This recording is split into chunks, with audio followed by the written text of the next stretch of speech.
Buenas tardes, buenos días, buenas noches. Es domingo 13 de noviembre. Estamos en Crónica Digital, analizando la semana política, junto a Juan Andrés Lagos, periodista, integrante de la Comisión Política del Partido Comunista de Chile. ¿Cómo está, Juan Andrés? Aquí estamos, Omar, siendo las 20:51 ya de nochecita. Y bien, bueno, harto que ver, harto que analizar.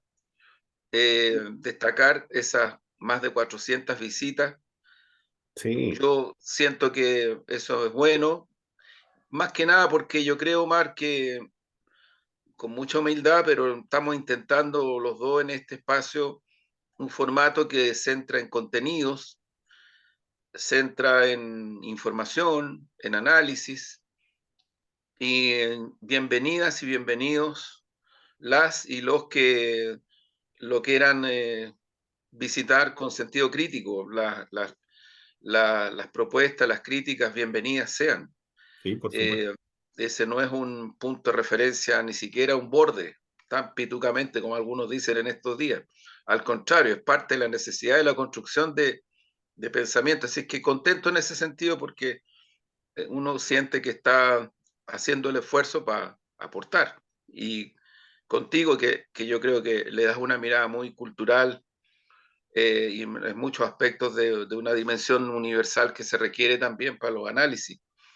Porque a veces en este sentido de la inmediatez, también hay gente como que se fascina con lo concreto, así como, claro, yo entiendo eso porque hay tanta ambivalencia, hay tanta ambigüedad, relativismo en el análisis, que claro, esa es la contraparte, pero en la dialéctica del análisis, lo concreto también requiere una visualización de contexto, causas, efectos, forma y contenido, en fin, distintas cosas que yo creo que tú, Omar, aportas bastante desde tu mirada, incluso desde los relatos poéticos y estéticos que siempre aporta, pues así que aquí estamos. Lo intentamos. Mira, hay un texto que escribí el año 2010, en realidad un poco más antiguo.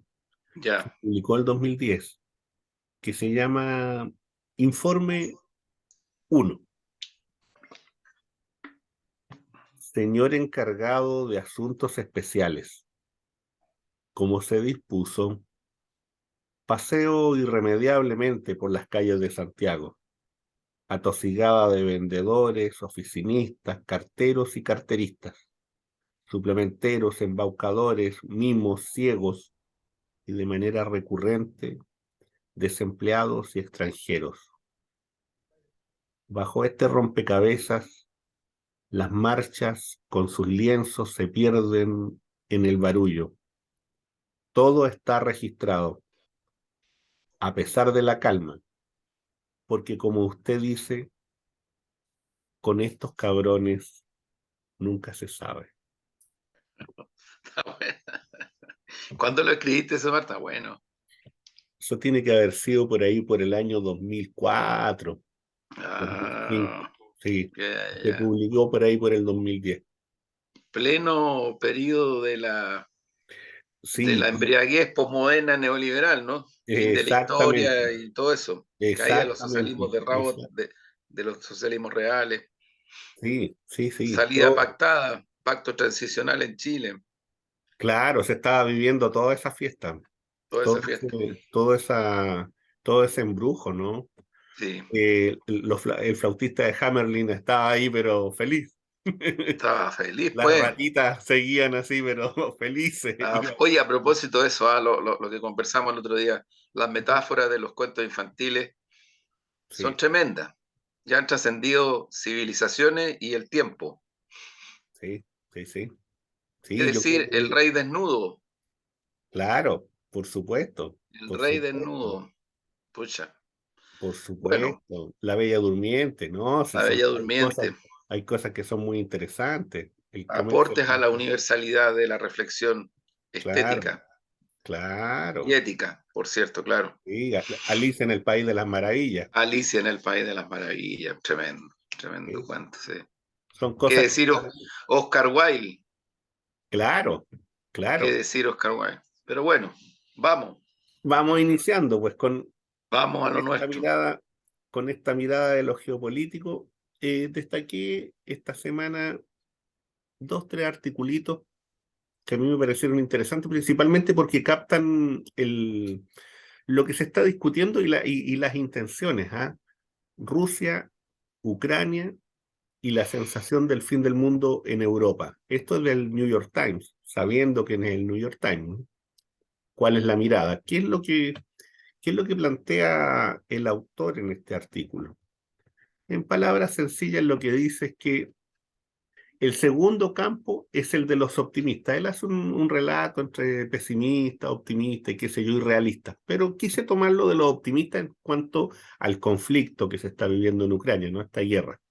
Para ellos, el fin de la guerra no es solo una victoria ucraniana, sino el fin de Vladimir Putin. Sostienen que la derrota del ejército ruso y los continuados efectos de las sanciones, que serán aún más devastadores, son claras señales de que a Putin le queda un tiempo limitado en el poder y apoyan al presidente Volodymyr Zelensky en su negativa a negociar con Putin. Los defensores de este punto de vista, donde se incluyen los verdes de Alemania y la mayoría de los europeos del este, dicen que solo con un apoyo total a Ucrania se podrá conseguir una paz duradera. A Rusia no solo hay que pararla, también hay que derrotarla. Iván Krastev, integrante permanente del Instituto de Ciencias Humanas de Viena y experto en política internacional. Ojo con la mirada y con lo que él está planteando, porque en el fondo es la perspectiva, ¿no? Lo que siempre han querido.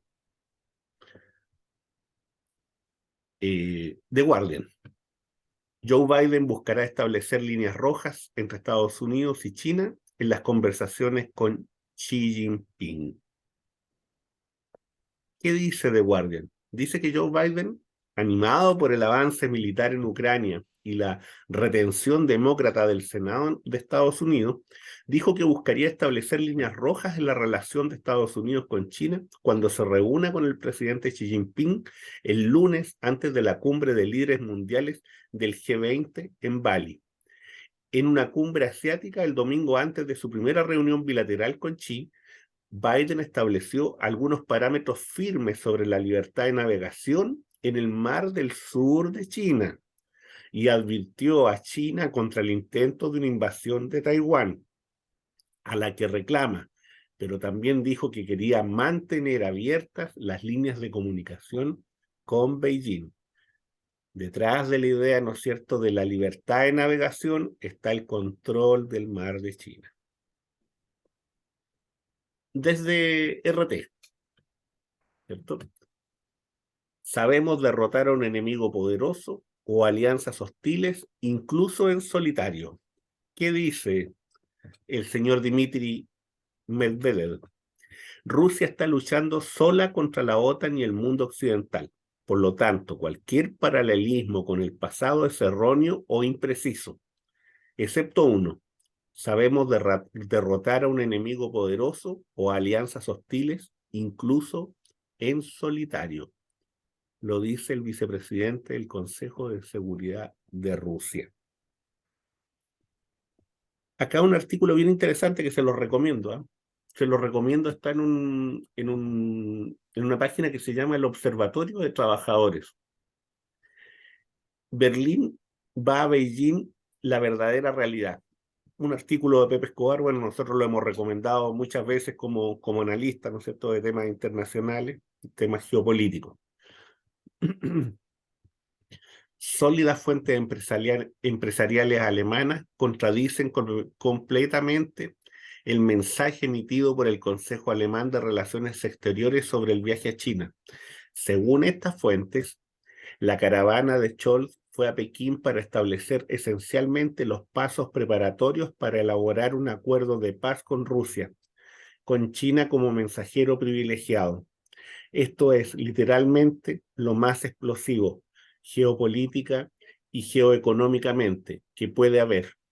Como señalé en una de mis columnas anteriores, Berlín y Moscú mantuvieron un canal secreto de comunicación a través de interlocutores comerciales, justo en el momento en que los sospechosos habituales Desesperados, decidieron hacer estallar el Nord Stream.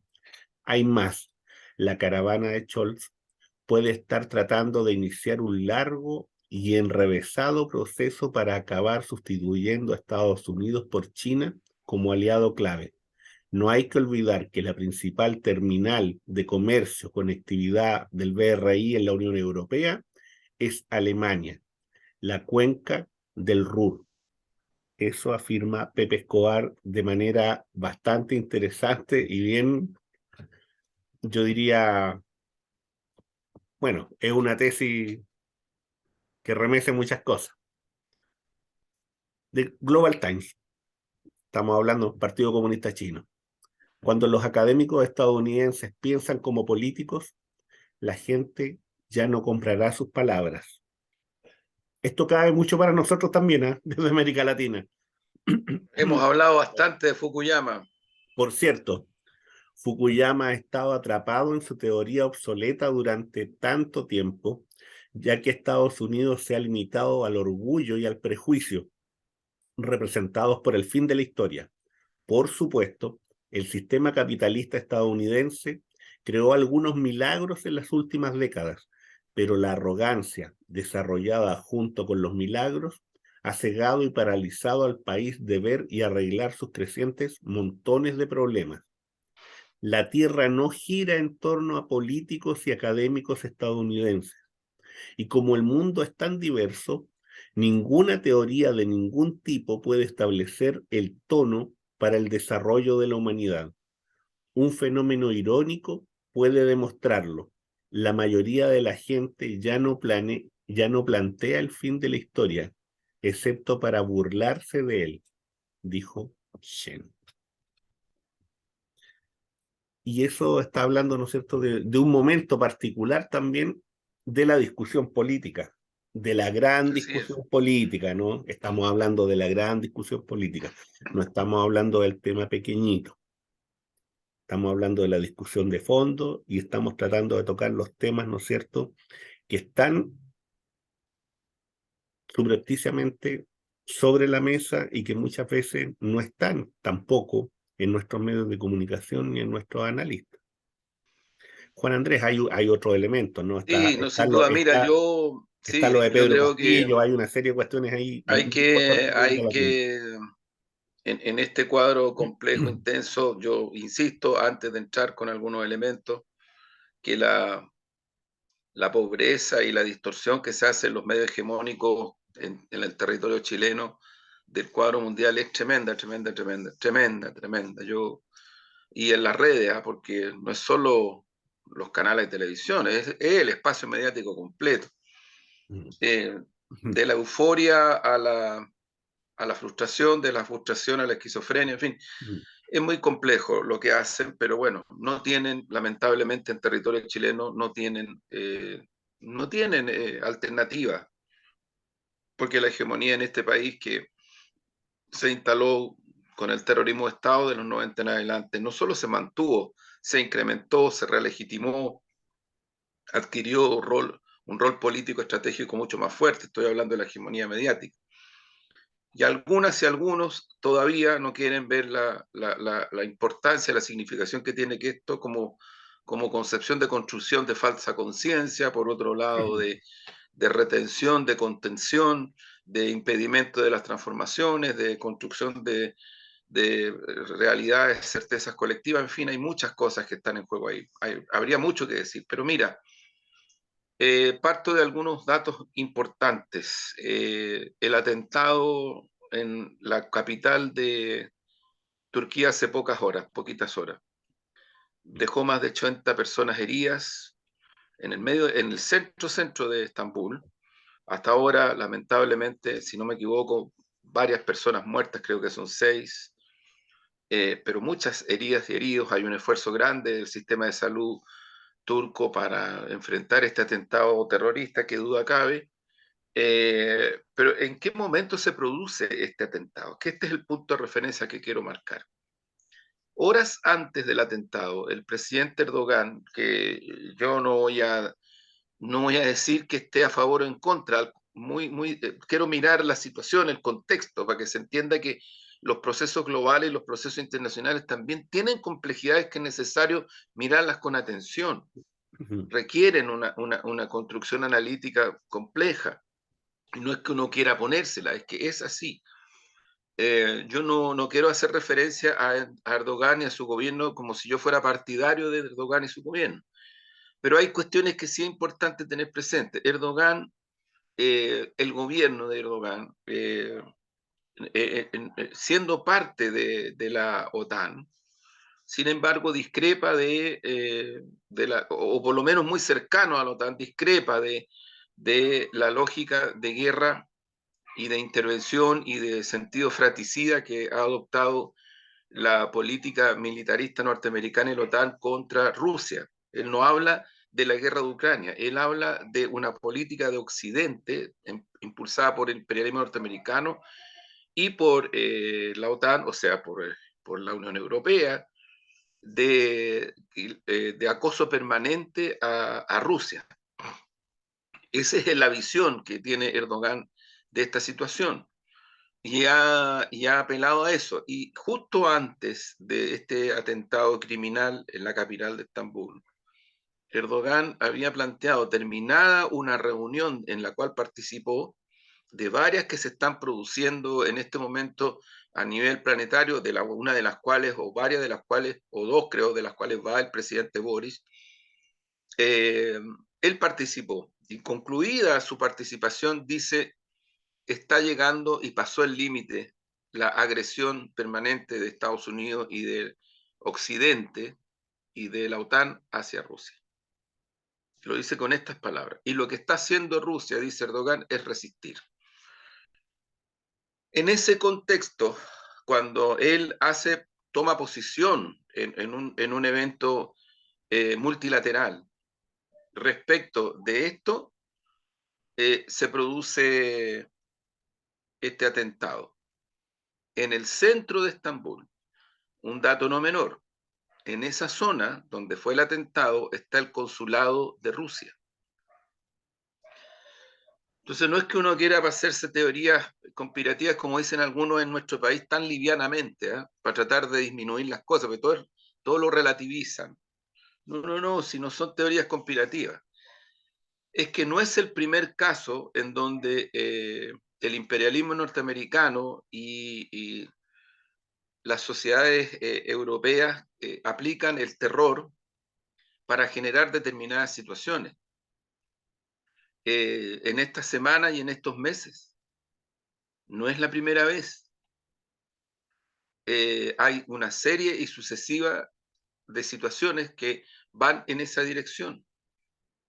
Y también hay en este contexto un incremento de la acción militarista explícita, dicha explícitamente por Biden y por algunos líderes y lideresas europeos, de incrementar su amenaza militar en varias zonas del planeta, entre ellas Asia-Pacífico, Mar de China.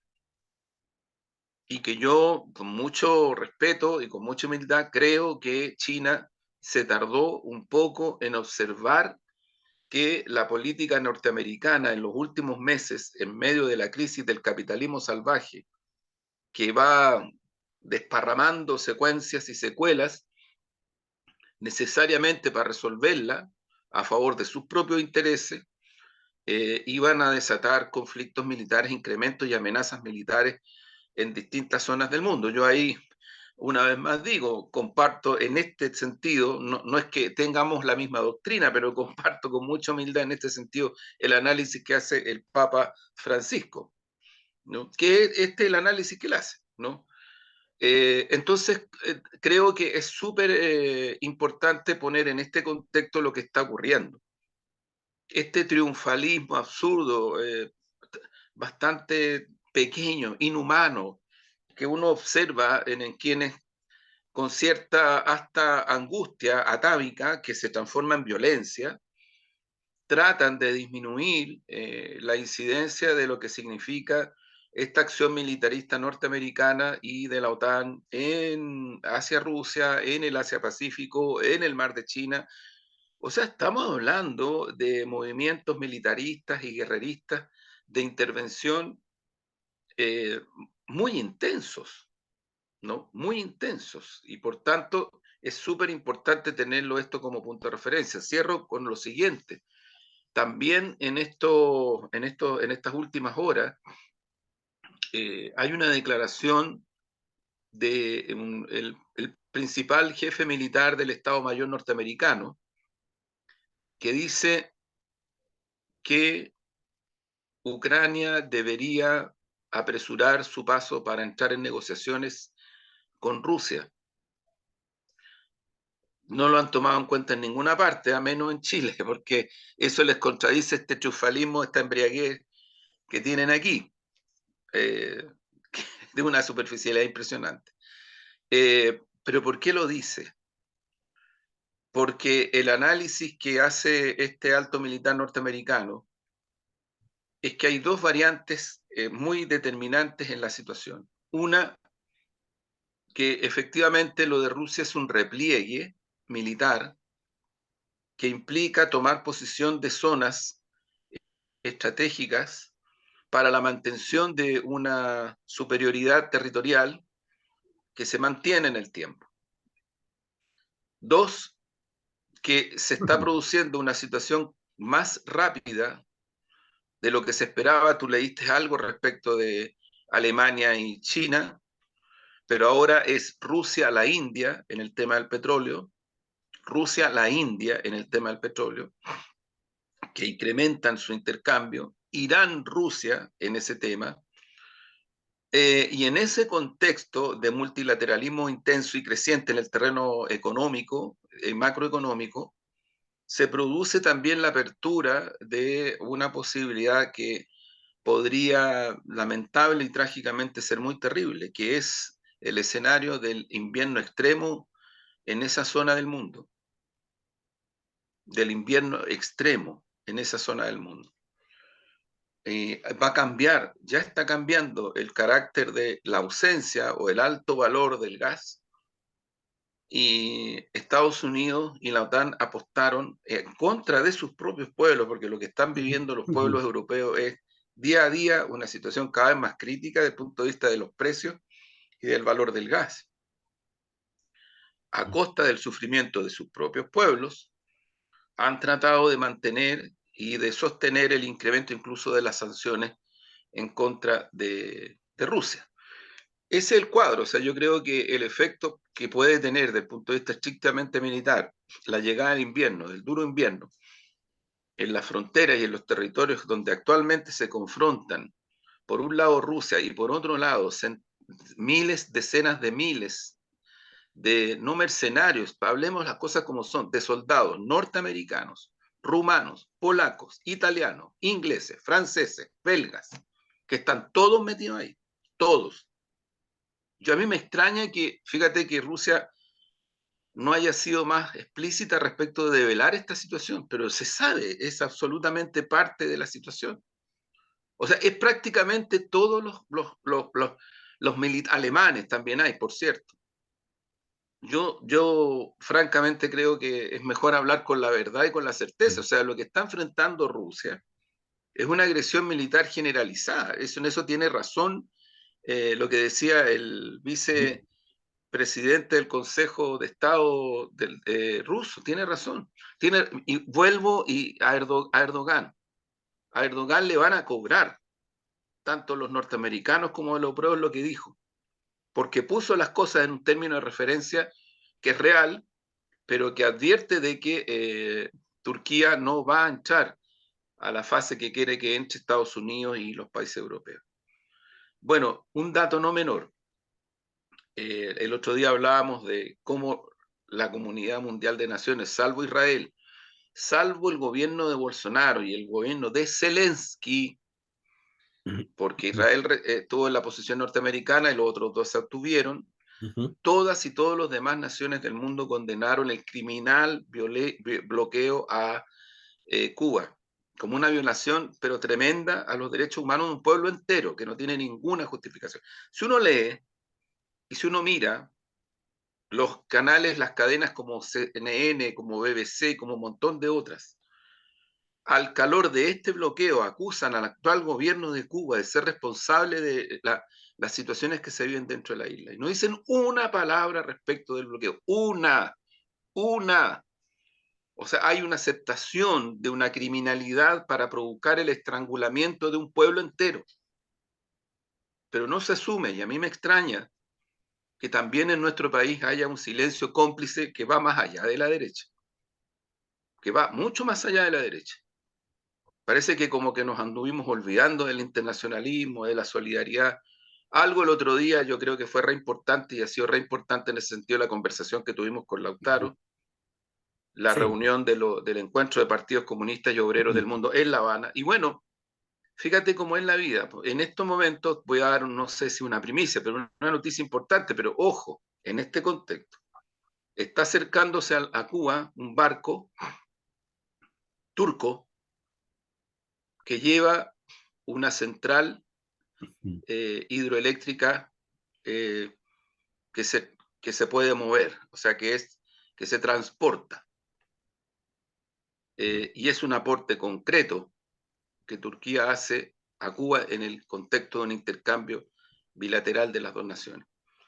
¿No será también que el imperialismo norteamericano le está cobrando a Turquía y a su gobierno, que yo sepa no tiene ninguna relación ni con las izquierdas ni con nada que se parezca, en un contexto de incremento de la criminalidad norteamericana y de la OTAN hacia el resto de los pueblos del mundo? Ojo, tomémoslo en cuenta.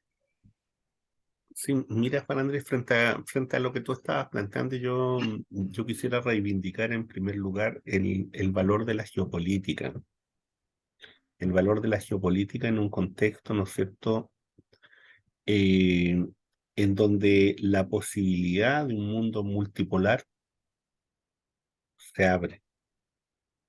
Y en la medida que esas posibilidades se abren, también mueven, corren el velo de quiénes son los que tienen un proyecto país y quiénes no tienen proyecto país. De las élites que tienen proyecto de Estado-nación y las élites que no tienen proyecto Estado-nación. Evidentemente, Erdogan tiene proyecto Estado-nación. Evidentemente, eh, Putin y el grupo de San Petersburgo tiene proyecto Estado-nación, así como otros. Lo que no, al parecer, ese proyecto de Estado-nación en Chile es bastante más débil. Las élites chilenas pareciera ser que su proyecto Estado-nación es muy feble, por no decir de una colonialidad que llega a ser lamentable, irresponsable, miserable.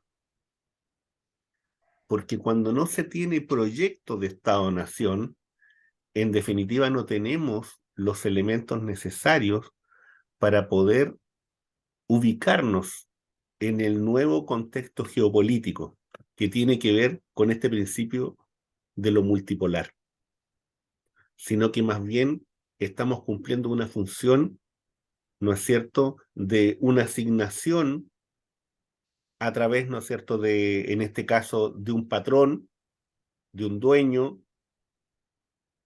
En otros lugares y a la antigua se diría de un cabrón, Así es, del cabrón del barrio, ¿no?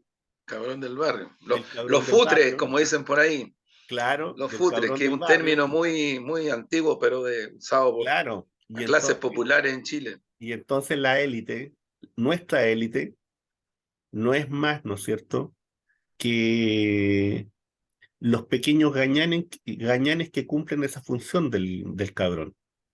Y en eso, bueno, está la declaración sobre el tema, ¿no es cierto?, de las elecciones en Nicaragua, y en eso está las declaraciones sobre el tema del conflicto militar que existe en Ucrania entre la OTAN, Estados Unidos y la Federación Rusa, o de esta guerra de carácter continental, ¿no es cierto?, o de carácter mundial que no quiere decir su nombre, y que nosotros la manejamos, ¿no es cierto?, desde los medios de comunicación, no solamente desde un punto de vista pequeño, minúsculo, sino que además eh, ocultando información, sino que además, ¿no es cierto?, entrando en la dimensión de lo que es la propaganda,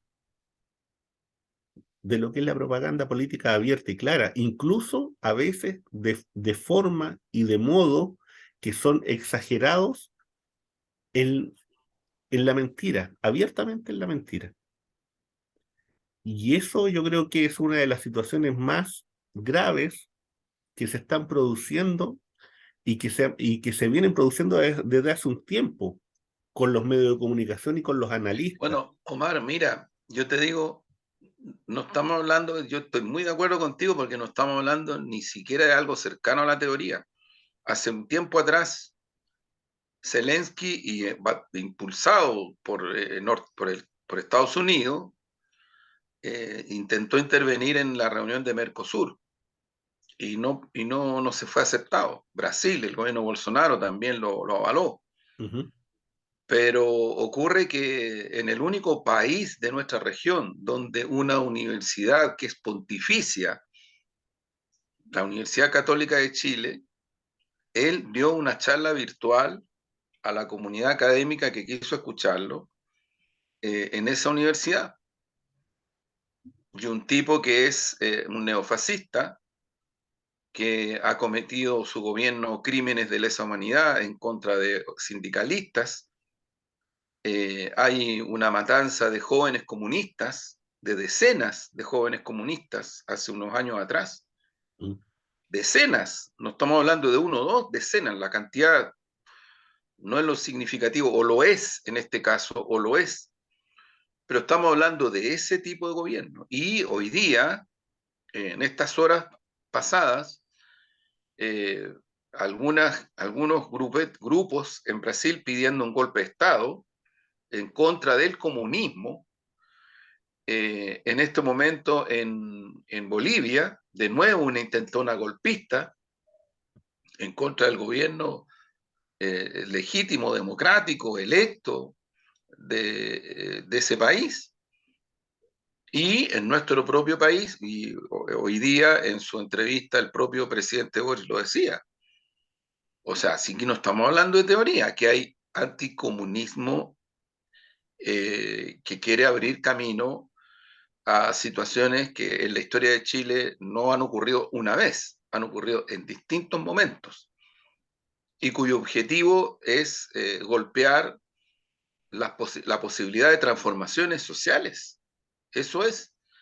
Entonces, toda la combinación, la interacción entre lo que está ocurriendo en el planeta, cómo se ordenan las fuerzas, política, económica, doctrinariamente, los estados nacionales, las relaciones bilaterales y multinacionales, está apuntando a una situación donde, por un lado, como lo decía el comandante Fidel Castro hace unos cuantos años atrás, se abre paso una nueva correlación de fuerzas en el planeta que debería tener como expresión la paz, el multilateralismo, el derecho internacional, el reconocimiento de las igualdades en el contexto del respeto y consideración a las asimetrías, porque no somos iguales los estados nacionales.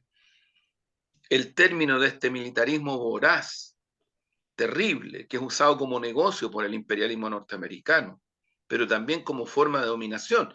Lo hemos dicho, de la Segunda Guerra Mundial hasta hoy, más de 60 intervenciones y acciones militares, todas producto de una intervención norteamericana en aras de la libertad, en aras de la libertad.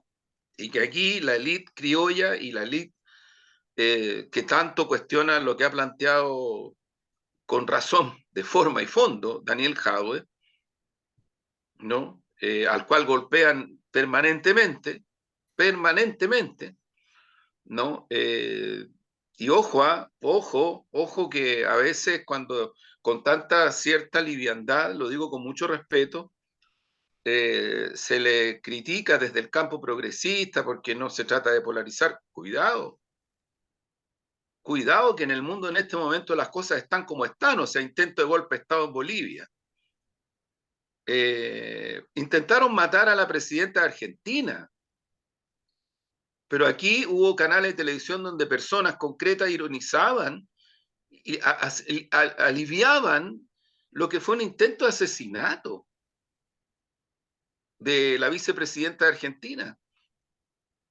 Cuando Lula da Silva en su intervención dice, me trataron de matar en vida, en su primera intervención, cuando es electo presidente del Brasil, eso no es solamente un discurso de emocionalidad, es de mucha emocionalidad, pero es de extraordinaria realidad. Eso es lo que estamos viviendo. En ese contexto, cuando alguien como Daniel Hauer hace la referencia que hace, yo diría a lo menos reflexionemos sobre los fenómenos que se están viviendo hoy día. De hecho, el propio Boris, el propio presidente de la República, ha señalado en esta entrevista en Tele 13 que sí, pues sí existe este anticomunismo. Existe este anticomunismo. Es real, no es una ficción, ¿no? Y van para adelante. O sea, eh, yo creo que es muy importante tener como puntos de referencia esto porque también, yo repito, en Ucrania las expresiones neofascistas son reales eh, y por lo tanto yo creo que en Europa también es importante mirar, bueno, la primera ministra de Italia es una admiradora de Mussolini, es una admiradora de Mussolini. Como estamos viviendo tiempos contradictorios y complejos, Israel, el gobierno de Israel se pone de nuevo del lado de las fuerzas neofascistas, de las fuerzas neofascistas que impulsaron el exterminio del pueblo israelí. Entonces, a veces en la historia de la humanidad, mirándolo con más realidad, pesan los intereses de clase económicos que otras cosas, del punto de vista de lo que son las construcciones identitarias, tradicionales, civilizatorias de los pueblos en distintas partes del mundo. Mira, Juan Andrés, en eso yo creo que también hay que, y para ir cerrando este punto y poder Sí, pasar a lo que sí, está ocurriendo a lo que está ocurriendo en Chile, eh, a mí lo que me llama profundamente la atención, y no solamente me llama profundamente la atención, sino que a veces también me provoca cierta irritación, es que los analistas o quienes entregan información sobre el tema del conflicto en Ucrania, primero, no ubican el contexto, por ejemplo, de las dimensiones de lo que significan, ¿no es cierto?, las concepciones estratégicas de los bandos, de lo que significa la concepción estratégica militar para la Federación Rusa, de lo que significa la concepción estratégica militar para la OTAN, por ejemplo.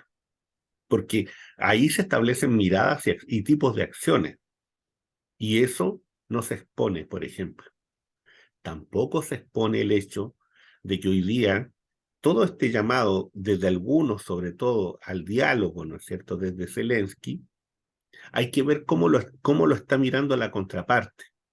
Y la contraparte es que al G20 en este momento va Lavrov, no va el presidente Putin. Y eso ya es una señal política que es contundente, que está hablando, ¿no es cierto?, de la posición de la Federación Rusa en este momento y en este minuto. Porque aquí hubo un diálogo anterior. Recordemos que hubo un diálogo anterior, que fueron, ¿no es cierto?, se llegaron a los acuerdos de Minsk, y que esos así acuerdos es. no solamente no fueron respetados, sino que además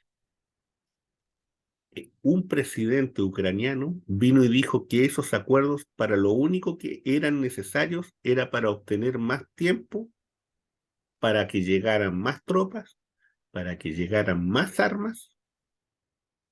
Para eso fueron esos acuerdos. Bueno, hoy día al parecer la carta está al revés, y al parecer La contraparte va a dialogar cuando establezca que es conveniente dialogar. Y no va a ser en los términos ni que establece la OTAN, ni que establece el señor Zelensky. Y a eso es lo que está apuntando este general y otros. Quieren esa conversación y quieren presentar a la Federación Rusa como que no quiere dialogar. Y ellos lo que quieren es ganar tiempo. Porque saben que lo que se viene en estos días y lo que se viene desde diciembre va a ser muy grave. Y va a ser muy grave no para la Federación Rusa. Es más, se lo estoy anticipando, no va a ser para la Federación Rusa. Y me cobran si es que me equivoco. Pero yo creo que no va a ser así.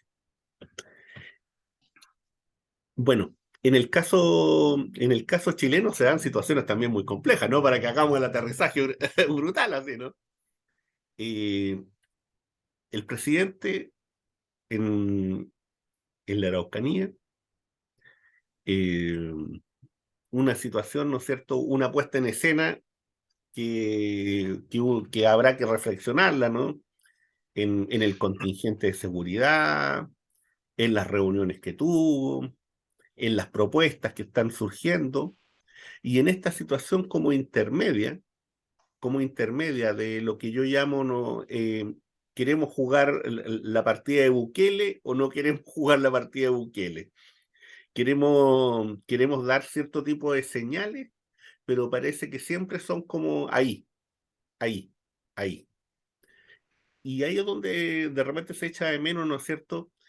Que pareciera que siempre se está como pisando huevos o que no se quiere hacer realmente lo que se pretende o la señal que se da no siempre es tan clara, pese a que aparentemente también, ¿no es cierto?, las encuestas dicen que el presidente sube en popularidad.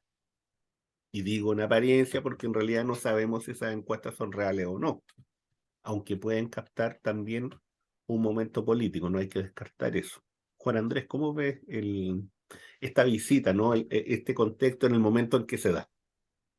Mira, primero que duda cabe que esta visita tiene una dimensión nacional incontrarrestable y que es lógico que así sea. De alguna manera tiene un efecto espejo en todo el país y va a tener consecuencias y efectos también directos. No es solo una cuestión de relato, como dicen algunas y algunos, que yo encuentro que usan tanto la palabra relato que la están hasta desprestigiando. Bueno, se entiende por lo que decíamos antes, ¿eh? Que Chile es un país donde la acción social, la ciudadanía, la sociedad civil, ese activismo, ese protagonismo que venía de los 80 de una manera muy transversal y muy fuerte, se produjo una contención y el factor mediático de representación aparente ha jugado un papel. Sí, por eso es que, y ahí, de ahí aparecen todas estas cosas de los relatos, aparecen todas estas cosas de ejercer la política desde la vocería, en fin, hay muchas cosas, muchas, no es una cuestión menor. Bueno, pero dicho esto, que yo creo que es así, a mí me parece que eh, a ver, yo creo, Omar, que el gobierno nacional de Chile ha dado un paso significativo y que se tiene que asumir en toda su dimensión y que lo va a tener que asumir en toda su dimensión. Porque claro, es muy importante que el presidente haya considerado y reconocido el tratado del Estado chileno con el pueblo mapuche, pero no es suficiente. Es muy importante, pero no es suficiente. ¿Por qué? Porque hay una historia, pues. O sea, hay una historia. ¿Y cuál es la historia? Intentos sucesivos del Estado chileno de genocidio sobre el pueblo mapuche. Pepe Bengoa, con razón, uno de los más importantes historiadores de nuestro país sobre estos asuntos y otros, que además participó en la comisión que constituyó el presidente Elwin a comienzos de los 90 y que lamentablemente fracasó por la derecha y también por su propio sector, por la concertación. De alguna manera, Elwin recogía una cierta tradición desde la democracia cristiana, reforma agraria mediante, estamos hablando de los 60, lo que se produce después con el gobierno de la Unidad Popular. Pero todo eso fracasó. ¿Y por qué pongo este punto de referencia? Porque lo que viene después en la historia de Chile son intentos de genocidio sucesivos por parte del Estado en distintos momentos, de exterminio. Bengoa decía, el Pepe Bengoa decía, una de las cosas, por ejemplo, que se produjo en Arauco Mayeco, fue que con la política de exterminio y terrorismo de Estado, lo que hizo la dictadura es traspasarle gratuitamente, como lo hizo con muchas empresas de Corfo, como como lo hizo con muchas cosas que eran parte del Estado Nacional chileno, con terrorismo de Estado mediante, o sea, con masacres, con desaparición de personas, en fin. Le traspasó territorios que habían sido entregados a las comunidades mapuches de Mayeco y a otros lugares más, pero en este caso de Mayeco, sobre la base de asentamientos y reforma agraria mediante. Todo eso fue violentado y fue entregado a las empresas forestales en el tiempo de la dictadura, y esas empresas forestales a comienzos de los 90 simplemente se negaron a todo tipo de diálogo con el gobierno de Elwin. Esa es la historia real. Entonces, cuando tú haces mención a un tratado y le tomas la coherencia y le tomas la consecuencia de lo que significó en las décadas hasta hoy, tienes que asumir esa realidad. Y yo creo que el presidente Boris tiene razón, ya no son suficientes y basta de diagnósticos. O sea, aquí lo concreto es que hay algo muy real, histórico, y que es que hay, mediante intentos de exterminio del pueblo mapuche, la usurpación de sus territorios, que es lo que le da la identidad, como todos sabemos. Sobre esa base se va a tener que establecer, mediante Comisión Nacional, un diálogo que va a implicar en lo esencial y en lo más importante la devolución de territorio. Eso es.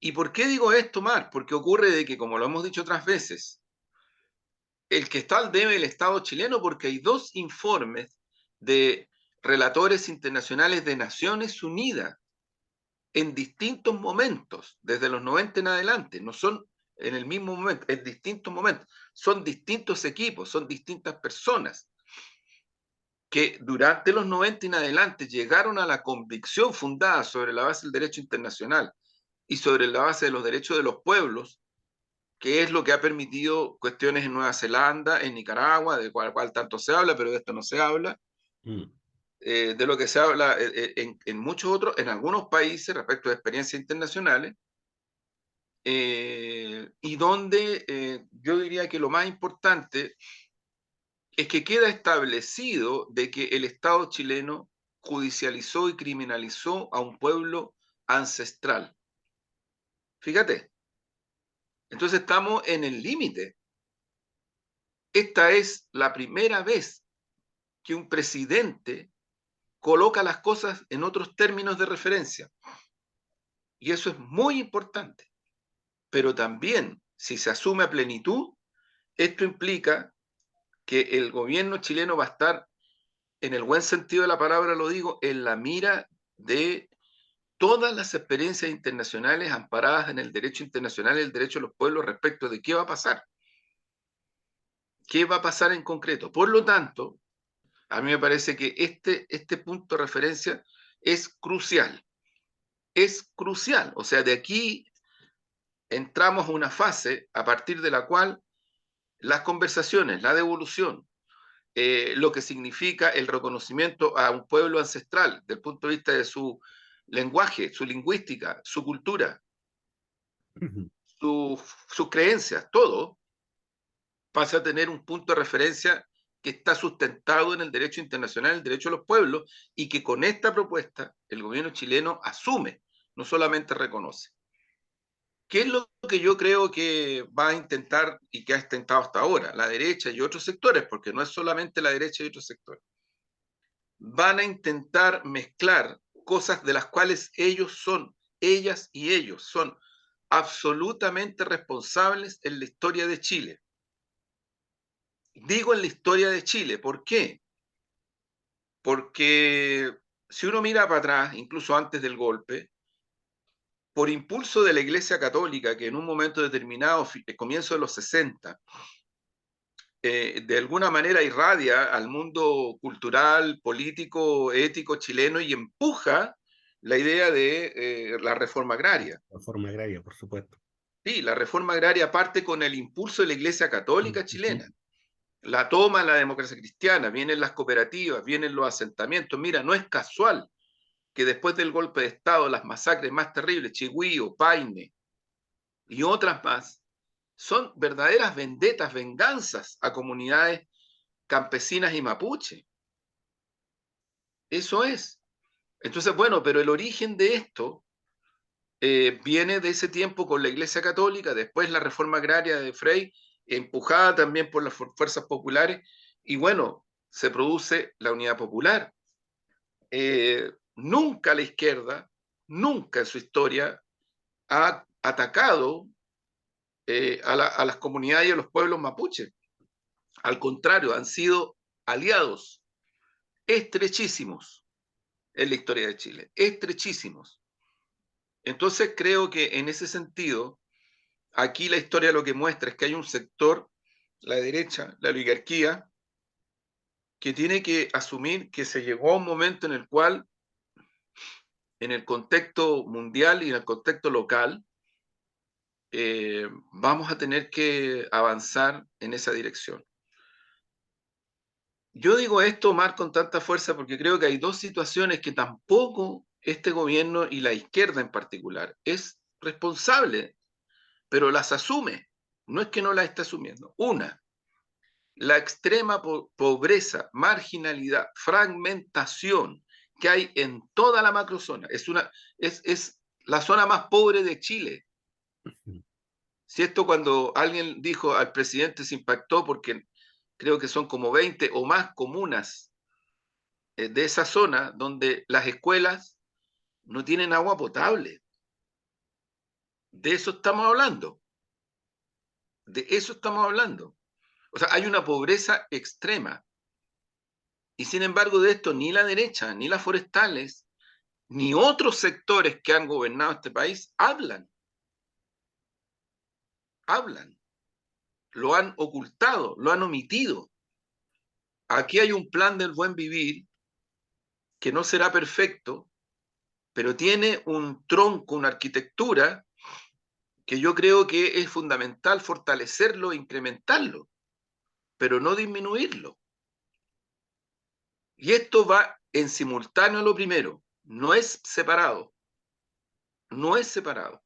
Y lo tercero, que yo creo que ahí es donde la derecha y otros sectores también mezclan y también hacen todo un ejercicio para evitar que se produzcan las dos cosas primeras, devolución de tierras y avanzar rápido hacia la justicia social y la participación en toda esa región, eh, que es el combate directo y sin tapujos al robo de madera, donde ha quedado demostrado de que no hay comunidades mapuche involucradas, de lo que son bandas organizadas, crimen organizado, donde hay mucha fuerza económica, mucha fuerza militar, viene de años, no es de ahora, viene de años, con una impunidad impresionante que yo me llama pero mucho la atención el tratamiento que le dan los grandes medios de prensa y comunicación a esta impunidad. Ahí se parece que ahí se acaba las investigaciones periodísticas, salvo cuando fue, y reconozco, hay varios intentos de ese tipo, hay que saludarlo y hay que apoyarlo, pero acuérdate, Omar, que hubo un grupo de un canal de televisión que los balearon Sí, y que un así es, camarógrafo quedó gravemente herido así porque es. se fue a meter a las patas de los caballos y hasta ahí llegó la cosa. Entonces uno dice, bueno, la administración de justicia, la fiscalía, las policías, las fuerzas armadas, están interpeladas frente a esta situación, porque es verdad lo que dice Boris. O sea, aquí hay una pérdida de soberanía en un Estado de Derecho del Estado, eso es. Y hay un crimen organizado, narcotráfico, robo de madera, que se ha metido no solamente en el norte, está metido en todo Chile. Y en la macrozona está muy metido, ¿eh? Ojo, está muy metido.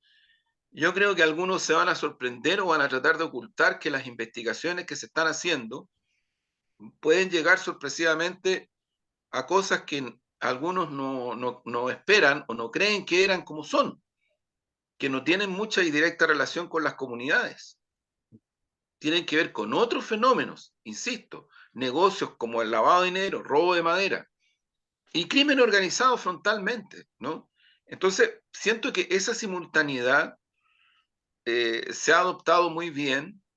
Creo que hay que un poquito despejar esto que yo, no sé, me llama un poco la atención esto de que algunos sectores progresistas se habla de la prevención versus la represión, como si fueran cosas, no sé, es extraño un poco eso, porque tú tienes en Chile un Estado débil, un Estado que se especializó en terrorismo de Estado, y estoy hablando de sus policías, y estoy hablando de sus Fuerzas Armadas, si eso fue, y que de los 90 en adelante no han tenido ninguna reforma importante que yo sepa.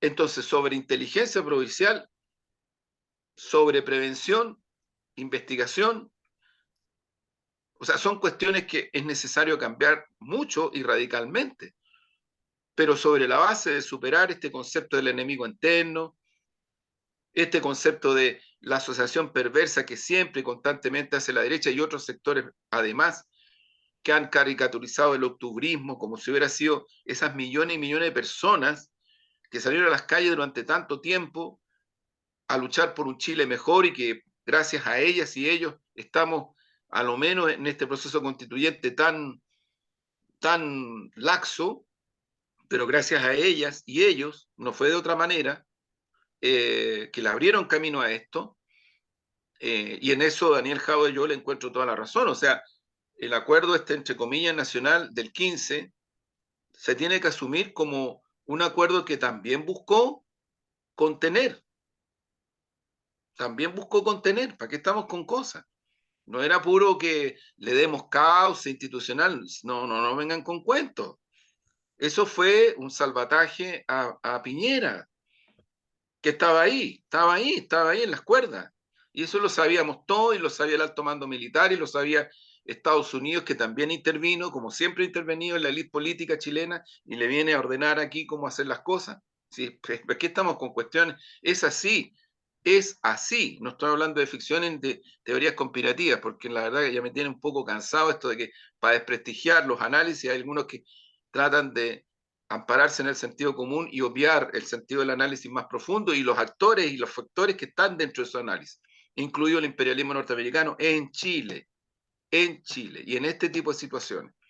Entonces, claro, ¿qué es lo que tú tienes hoy día? Lo que tú tienes hoy día es un proceso a partir del cual estas variantes multifacéticas están en juego en una macrozona, pero yo me atrevería a decir que ahí sí que creo en el efecto espejo, porque es todo el país. Mm. Todo Eh, el país está viviendo situaciones de esta sí. intensidad, incluida la crisis social, que yo vuelvo a repetir, es muy profunda, es grande, hay millones y millones de familias que la están pasando re mal, se acerca la Navidad, se acerca el fin de año. Yo creo que es necesario tomar medidas ahora de apoyo y mitigación, ahora, no esperar no sé cuánto tiempo más. Fíjate, Juan Andrés, que frente a lo que tú estabas planteando, me acordé de una noticia que había visto y en donde la forestal Arauco era condenada por ocupar un fondo de manera ilegal durante 30 años, nada menos, que pertenece a la familia Delgado Mayolafquén, a esa comunidad mapuche. Eh, Pareciera ser, ¿no es cierto?, que el fallo, en este caso en el juzgado civil de Valdivia, le da la razón a la comunidad y tendría que haber una devolución de terreno y algún tipo de pago, ¿no? Por el daño. La pregunta que uno se hace es, ¿cómo se cuantifica el daño de cortar árboles milenarios? ¿Cómo se cuantifica el daño de dejar a comunidades sin agua producto de lo que tú estás plantando y del daño que tú estás generando alrededor. ¿Cómo se cuantifica ese daño? Yo creo, Omar, mira, sobre eso, dos cositas concretas para ir en la Ujú. dirección de lo que tú planteas, que es muy de fondo, pero como dicen, es muy concreto, es muy Sí, vigente, muy vigente. Mira, nosotros estamos viviendo en nuestro territorio una crisis medioambiental del carajo. Cuidado con empezar a ser feliz y forrado, así como todo feliz, todo alegre, porque no es así, cuidado. No es que yo esté en contra de la alegría, al contrario. Pero el tema de la crisis medioambiental es muy fuerte. Aquí lo hemos dicho otras veces, el único lago que va quedando en Chile que tiene una solvencia medioambiental, por decirlo de alguna manera, es el Yauyeu, los demás están muy contaminados, producto de una cosmovisión concreta. Yo he estado conversando, intercambiando con compañeras y compañeros que trabajan hace muchos años en todo el sistema de CONAF y de toda esa área, dependiente del Ministerio de Agricultura. Ellos, ellas, consideran de que una forma concreta de aportar en esta perspectiva es incorporar a los grandes parques nacionales a la devolución de tierras. mm, Y la mayoría de los parques nacionales son parques administrados por el Estado. Y eso podría ser una especie de alianza, interacción entre el Estado y las comunidades respecto de grandes zonas en donde la causa principal es el resguardo de la biodiversidad. Entonces hay vías y hay caminos, como los que tú señalabas. Si aquí la depredación no viene por el lado mapuche, la depredación viene por las forestales y por las transnacionales. Eso es así de concreto. sí, fíjate que yo lo que estaba planteando ahí, sin hablar de una especie, porque también se habla mucho de eso, ¿no? De una especie de superioridad ética, entre comillas, no estoy hablando en ese plano. Estoy hablando más bien de, de una diferencia que es civilizatoria y que es muy evidente. Diferencia civilizatoria entre personas, ¿no es cierto?, que entienden que hay sujetos que son objetos y son objetos entendidos como producto económico desechable. ¿En beneficio de qué? En beneficio de la producción. Y los que ponen en el centro, y están los que ponen en el centro la supervivencia de las especies, nomás. Son dos visiones. No estoy diciendo de que una, ¿no es cierto?, esté en el centro, ¿no es cierto?, de más cercano a Dios, más lejos de Dios, otro más cercano al infierno. No, estoy diciendo que son dos visiones que son distintas. Nada más que eso. Nada más que eso. Y esa es la dimensión en lo que estamos. Y cada ciudadano, cada ciudadana, cada persona verá, ¿no es cierto?, cómo toma carta en el asunto en esto. Pero, pero lo que hay es eso, y esa es la disputa civilizatoria, si no es más ni es menos que eso. Por eso los pueblos originarios, no solamente los mapuches, sino que la mayoría de los pueblos originarios que están en nuestro continente, consideran, ¿no es cierto?, que lo que nace con la modernidad a través, ¿no es cierto?, de 1492 en adelante, es una civilización de la muerte. No es por casualidad. No es porque un día despertaron y dijeron, no, estos tipos son malos. No, es porque la herencia de lo que han llevado a cabo tiene que ver con una destrucción tremenda, güey. Tiene que ver con su destrucción también. Y por tanto también con la nuestra. Ahora nosotros tendremos que reflexionar cómo se hace ese diálogo, ¿no es cierto?, con el mundo de los pueblos originarios, porque parece que ese diálogo tampoco lo hemos podido hacer demasiado bien. Estoy hablando de dentro del mundo de la izquierda y dentro del mundo progresista, ¿no? Que es el mismo ejemplo que hablamos en algún momento dado con el mundo, ¿no es cierto?, de los creyentes. O sea, todos estos diálogos tenemos que ver cómo los replanteamos y cómo lo hacemos de una manera, ¿no es cierto?, más prolija y de una manera que vaya en el sentido, ¿no es cierto?, de nosotros ir descubriendo ¿Qué hay ahí de elementos que son, insisto, liberadores? Para un proyecto de país, para un proyecto de nación, para un proyecto de pueblo, para un proyecto que tiene que ver, ¿no es cierto?, con la conformación de una élite distinta, pues, de una élite que piense Chile para los chilenos, en donde Chile esté primero, Chile esté segundo, Chile esté tercero, cuarto y quinto. Y podemos mirar, ¿no es cierto?, al continente y podemos hablar como hermanos y podemos hablar como latinoamericanos, pero tenemos que definir lo que es bueno y necesario para nosotros. Juan Andrés, estamos, Estamos listos, estamos listos, estamos llegando al final. estamos listos. Invitar al Café Crónica Digital, huérfanos con Maturana, esquinita ahí, la tortita y otras cositas. Ahí delicatessen. Ahí del Ticate. Para sentarse y disfrutar y conversar Sí, tranquilo. Y eso pues. súper, muy Y nos bien. veremos la próxima semana. La próxima semana ya Sí, y ahí estaremos habrán conversando de temas. ver cómo va esto cómo van estos encuentros internacionales, cómo van Sí, estos diálogos, qué es lo que está sí. ocurriendo y cómo le va al presidente Boris también en su viaje, En su viaje, sí, muy importante, ¿cierto? muy importante. Eso pues. Que estén Vamos muy a bien. ver, ya pues. Chau, chau. Chao, Omar, cuídate. Un Chau, abrazo. Chao, chau. chao.